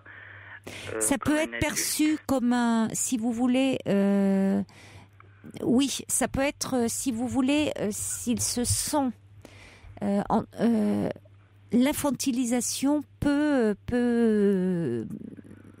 donner lieu à de l'agressivité et de la violence. D'autant plus que derrière, il y a ce contexte où le père n'est pas là et où il est quand même mis à la porte par sa compagne, et à juste titre. Elle a très bien réagi, cette jeune femme, puisqu'il avait frappé, mais il est en situation d'échec. Oui. Donc il va mal, voyez. Voilà. Oui. Donc, si vous voulez, il arrive en crise, finalement, chez vous. Vous recueillez un jeune adulte en crise. Oui, voilà. Oui, et puis il me parle de suicide, que sa vie, elle est pas bien, quoi. Enfin. Voilà, donc c'est là où il faut lui dire il faut lui dire vraiment, maintenant, en reparler avec lui, dire, on peut pas continuer comme ça. La condition, si tu restes ici, faut lui mettre, je crois, le marché en main. La condition pour que tu restes là, c'est tu vas voir quelqu'un maintenant pour en parler. Moi, je ne peux pas accepter que tu restes à la maison en ayant des gestes, des passages à l'acte violent comme ce qui s'est passé, et en plus que tu me parles de suicide comme ça, moi, c'est pas supportable. Je tiens à toi et ça m'est insupportable. Il faut que tu ailles parler de ta souffrance. Et on peut pas, parce que sinon vous le voyez se détruire comme ça autour de lui, et vous assistez à son naufrage impuissante.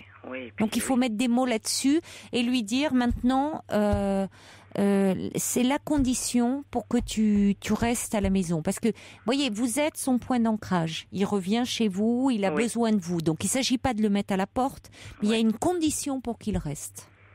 Oui, moi c'est ce que je lui ai dit. Je lui ai dit, t'as qu'à prendre un appartement. Et puis tu t'en vas, et puis tu reviens plus. Enfin, je lui ai dit, je suis plus ta mère. Non, ne lui dites pas que vous êtes plus sa mère. Dur. Oui, ça c'est trop dur. Oui. Parce que vous êtes sa mère, quoi qu'il en soit. Quand bien même il serait criminel, vous êtes sa mère. Enfin, même si au fond de vous disiez, je suis plus sa mère. Non, c'est dur. Je suis plus ta mère, parce que là vous le rejetez. Il se sent rejeté et il va mal. Oui, mais ça c'était hier soir, parce que. Oui, sous le coup de la colère. Oui, alors reprenez quand avec lui, mais reprenez vite.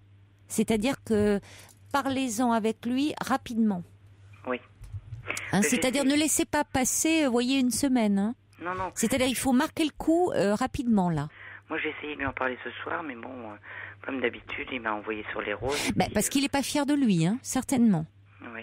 Donc, là, il était plus doux aujourd'hui. Ben oui, parce qu'il n'est pas fier de lui. Il sait très bien ce qu'il a fait.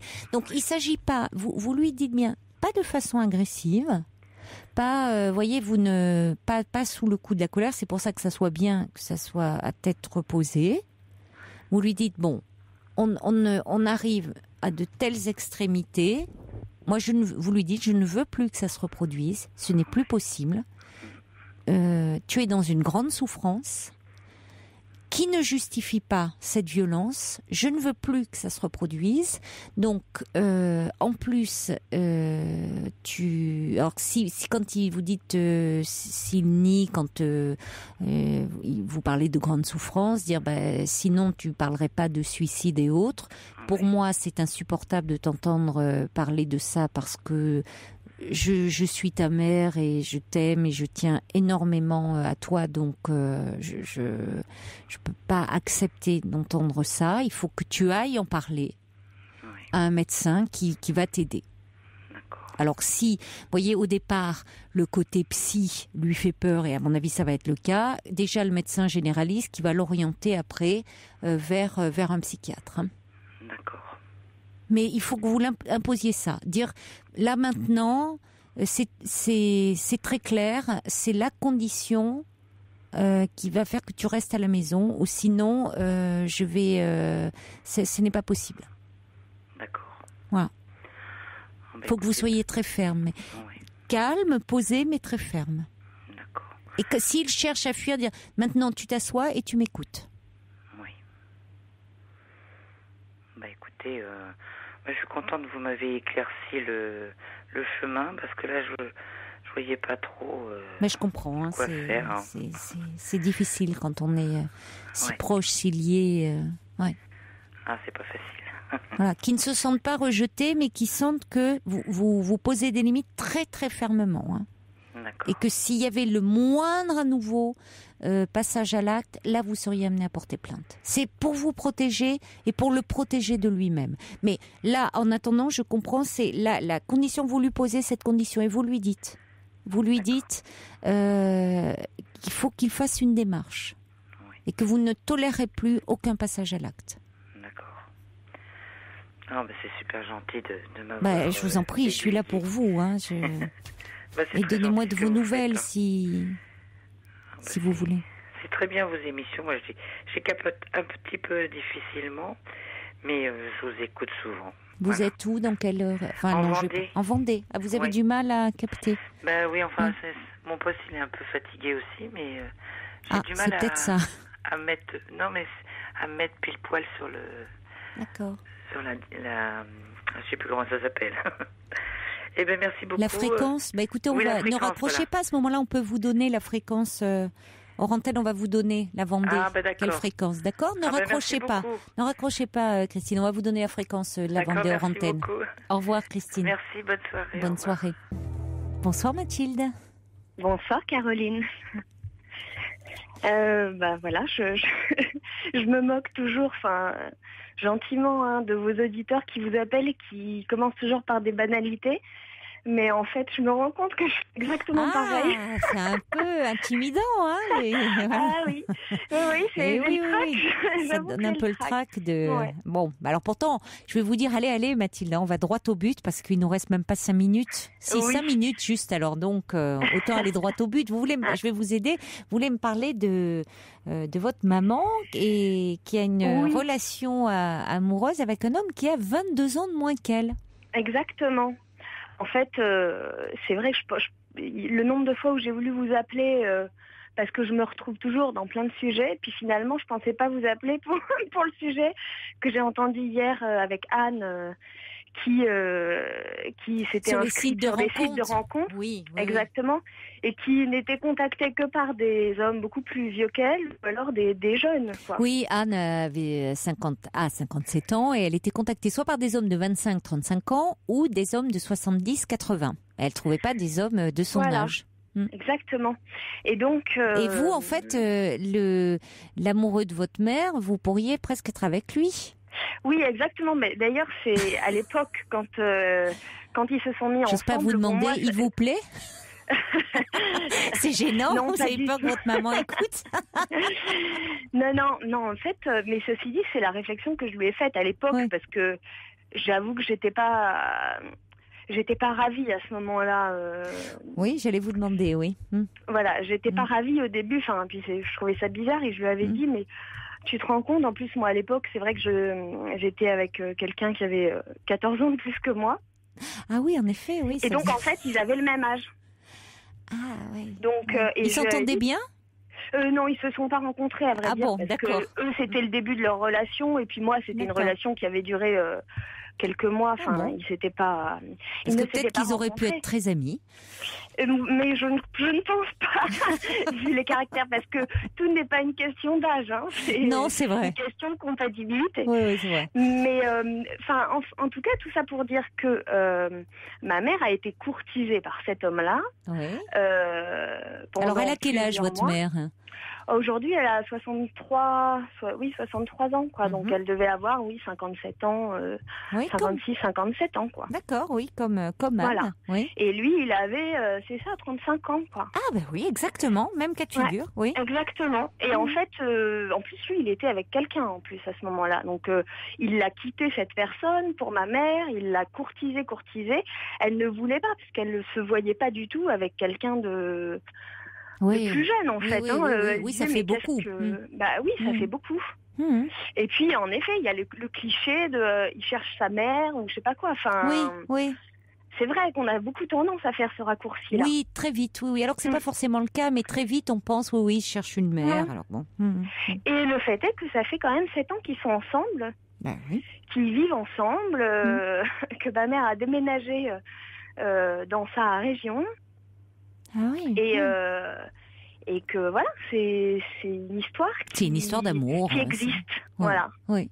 Qui n'a pas été forcément toujours facile, mais finalement, je dirais que c'est plus par rapport à ma mère, à son angoisse en fait, j'ai l'impression que la différence d'âge la gênait plus elle que lui. En fait, lui est tombé amoureux d'une personne. Oui, c'est ça. Il n'a pas vu l'âge. Et il n'a pas vu l'âge. Enfin, disons que ça existe aussi des hommes qui sont attirés par des femmes un peu plus âgées, mais ça a toujours existé. Parce qu'ils recherchent une mère. Mais non, mais c'est ce que je disais. C'est ce que je disais hier. Ça a toujours existé. Des femmes qui sont attirées par des femmes, par des hommes. Des hommes qui sont attirés par des femmes plus âgées et l'inverse aussi, mais pas parce qu'ils recherchent une mère. Parce que tout le temps, on a l'impression que des femmes plus âgées, automatiquement, si elles sont séduisantes, elles peuvent pas être séduisantes. C'est qu'on recherche la mère, mais c'est faux, quoi. Non, c'est faux. C'est faux. Alors bon, lui, il avait une expression qui est un peu réductrice, mais il le dit avec de l'humour aussi. Mais il dit, moi, je préfère un beau meuble qui a vécu et patiné qu'un meuble de chez Ikea, vous voyez ce que je veux dire. Ça lui plaisait à votre mère? Non, mais elle m'a dit ça un jour comme ça, parce que c'est vrai que moi, au début, j'étais un peu réticente, quoi. Enfin, réticente, et maintenant, pas vraiment mon mot à dire. Mais vous entendez bien avec lui? Oui, je m'entends bien. Bon, je le vois pas énormément. On s'entend bien. Et votre père, il en dit quoi? Mon père, il prend pas trop part là-dedans. Ça serait une autre histoire. Ça sera pour une prochaine fois, Mathilde. Une prochaine fois, oui, voilà. En tout cas, je voulais donner de l'espoir à Anne. Merci beaucoup. Ne pas s'arrêter à des a priori. Merci beaucoup, Mathilde. Merci alors pour cette petite note d'espoir, cette grande note d'espoir. Merci. Au revoir, bonne nuit. Bonne soirée, au revoir.